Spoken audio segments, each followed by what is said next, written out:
सबसे पहले मैं आम आदमी पार्टी के मेरे भाई को ये याद दिला देना चाहती हूँ कि आज स्वाति मालीवाल के दिल में दर्द नहीं हो रहा होगा। आज स्वाति मालीवाल एक शब्द नहीं बोलेगी। आज स्वाति मालीवाल पहली फ्लाइट लेकर के कोलकाता में लैंड करके संदेश खाली नहीं जाएगी, क्योंकि वहां पर जो महिलाओं का बलात्कार हो रहा है वो बलात्कार से इनका कोई लेना देना नहीं है। इनकी डेफिनेशन अलग है। ये महिलाओं पर बात, क्योंकि इन्होंने महिलाओं की बात उठाई। अब मैं बात करती हूं जो फार्मर्स प्रोटेस्ट के नाम पर बहुत सारी चीजें हो रही हैं। भारत बंद, रेलवे ट्रैक जाम, हाईवे जैम, दिल्ली का घेराव, ट्रॉली के अंदर दारू, पुलिस वालों को पत्थर मार मार के घायल करना इस देश का कौन सा अन्नदाता करता है? किस अन्नदाता ने करा है? सबसे ज्यादा जो आत्महत्याएं हुई हैं वो कांग्रेस काल में इस देश के अन्नदाता ने करी है। उस समय भी हमारे अन्नदाता ने लाठी पत्थर नहीं उठाया। 1-1, 2-2 करोड़ रुपए की मर्सिडीज कौन से अन्नदाता के पास है? और मुझे बताइए, उत्तराखंड से मैं भी हूं, आप भी हैं, सीमांत और छोटा कौन सा किसान यहां पर है किसके पास ऐसे 2-2 करोड़ रुपए की मर्सिडीज होती हैं? देखिए, अगर कोई मतभेद है, मैंने कल भी आपके चैनल पे बोला था, तो वो बातचीत से हल होगा, लेकिन वार्तालाप का बहिष्कार किया जा रहा है, वार्तालाप करने नहीं दी जा रही है। और ये लोग आज बात करेंगे कि हम ये जो किसान आंदोलन है ये सही है। राहुल गांधी आज किसानों के पक्ष में कह रहे हैं कि रैली निकालूंगा मैं, भारत जोड़ो न्याय यात्रा करूंगा मैं। ये वही राहुल गांधी और वही कांग्रेस पार्टी है सुचरिता जी, जिन्होंने एपीएमसी हटाने की बात करी थी।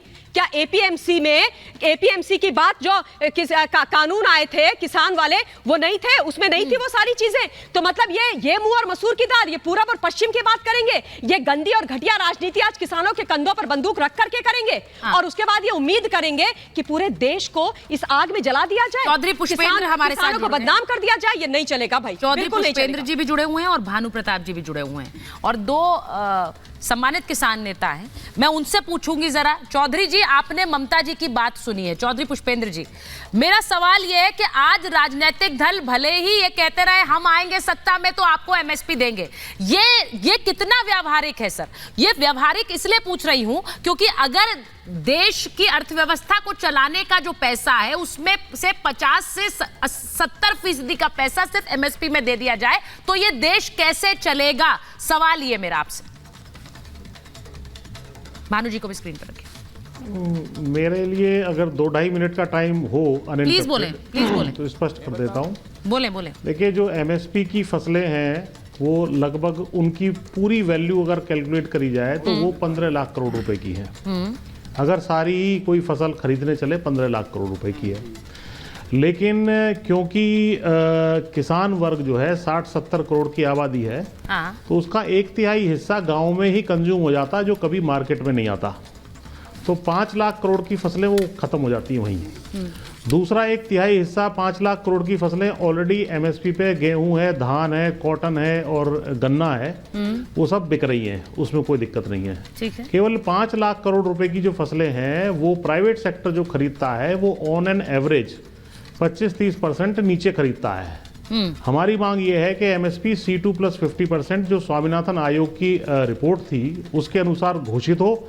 और सभी लोग जो भी मार्केट में अपनी मर्जी से उतरे हैं वो उस रेट पर खरीदें। हमारा ये नहीं है कि सरकार सारा माल खरीदे, सरकार अपना माल फूड सिक्योरिटी एक्ट के अनुसार जो उसकी रिक्वायरमेंट है वो खरीदती रहे। बाकी माल प्राइवेट सेक्टर को खरीदना है, तो प्राइवेट सेक्टर जो 25-30% डाउन खरीद रहा है, इन लोगों को, सरकार को उससे जो प्राइवेट आड़ती व्यापारी हैं, कंपनियां हैं, उनसे क्या वो जो है प्रेम है कि वो 25-30% हमारी जो जेब काट रहा है पिछले 70-75 साल से, उसको साथ ये खड़े होना चाहते हैं।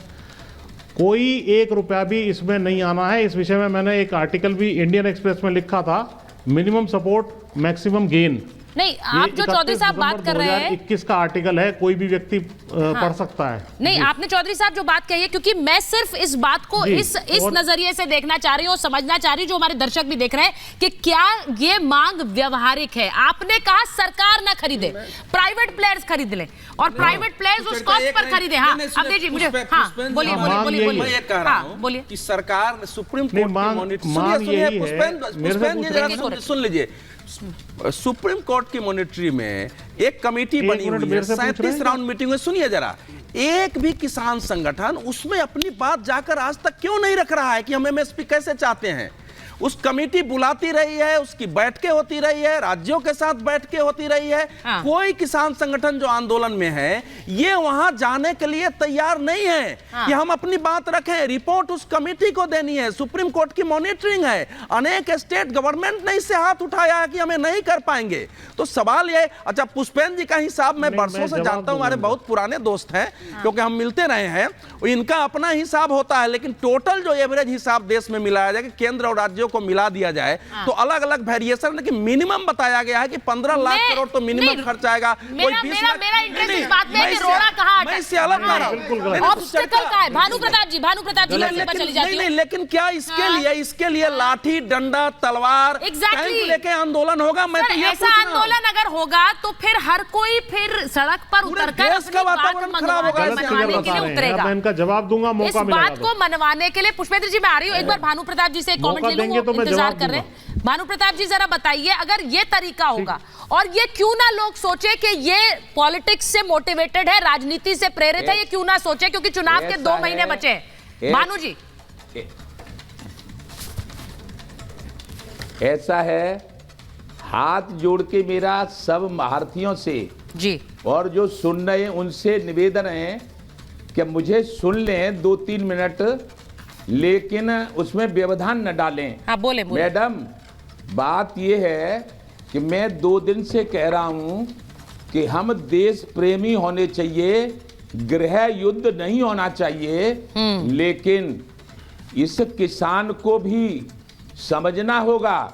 1985 में मैं राजीव गांधी से लड़ा था और फिर उसके बाद राकेश टिकैत, नरेश टिकैत जी के पिताजी हमारे चौधरी महेंद्र सिंह टिकैत को हमने अपना नेता मान के उनके साथ रहा था। 2-2, 4-4 लाख वोट क्लब पे, लाल किले पे और रामलीला मैदान में किसान जाते थे और कोई न बोला। मैं हाथ जोड़ रहा हूं, निवेदन कर रहा हूं, पैर छू रहा हूं आपके।